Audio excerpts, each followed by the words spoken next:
música yacuyana y el corazón del Perú. Voz y alma del Perú. Para unirnos. ¡Eso! ¡Vamos, alegría!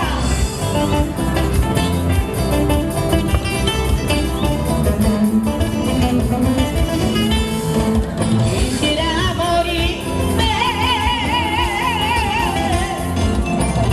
en tus brazos a pedazos.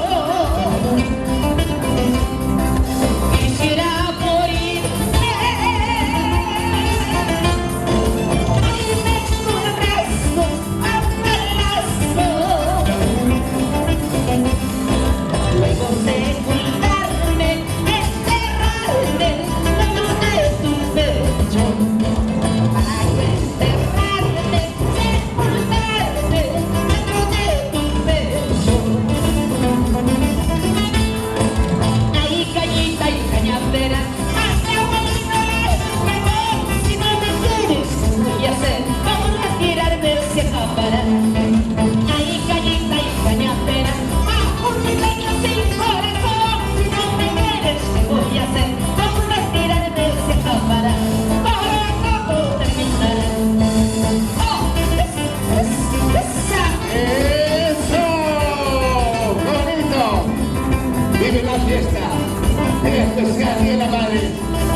Para Trudy Palomino, gran artista.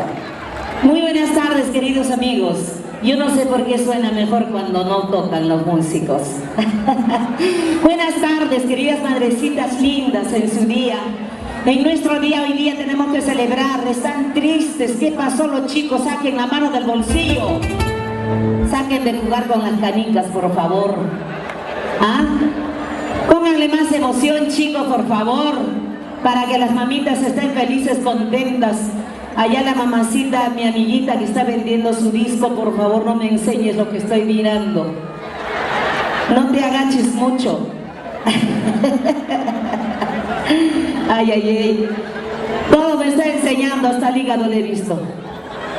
Bueno, hasta el miércoles, cualquiera así, pues todo el mundo quiere estar abajo para mirar, ¿no? Bueno, chicos, hay que alegrarles un poquito. A ver, ¿dónde están los varones? ¿Dónde están los hombres? Esos machazos que dicen que son padres de familia, que dicen que mandan en la casa, ¿será cierto eso? ¿Ah? ¿Quién manda en la casa? ¿Las mujeres o los hombres? A ver, presura con los hombres. ¿Kikín? ¿Kikín? ¿Kikín? A ver, chicas, sacan el alma y vida y corazón y griten como si fuera la primera vez de su vida. ¿Ah? Vamos entonces. Presura con las mujeres. ¿Kikín? ¿Kikín? ¿Kikín? En la cara pelada de los hombres. Las mujeres mandamos. Solamente por hoy día, Trudy Palomino. No importa, aunque sea por una hora, pero mandamos. ¿Ah? Y cuando mandamos, mandamos bien. ¿Sí o no? Con ganas. No medio meditabundo, mira allá con su gorrita, mira, mira, mira. Meditabundo, triste, cabizbajo, sin espíritu. ¿La has mirado? ¿Se han dado cuenta cómo está entretenido con la otra, hablando, chateando con la otra? ¿Se dan cuenta? Así dice que no llama, ella no llama, él no me llama, porque está con la otra, dice. Nos vamos con un carnavalito al estilo de mi tierra. Para los hermanos Félix López, de Altabamba, con mucho cariño.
hecho bailar, a todas las madres.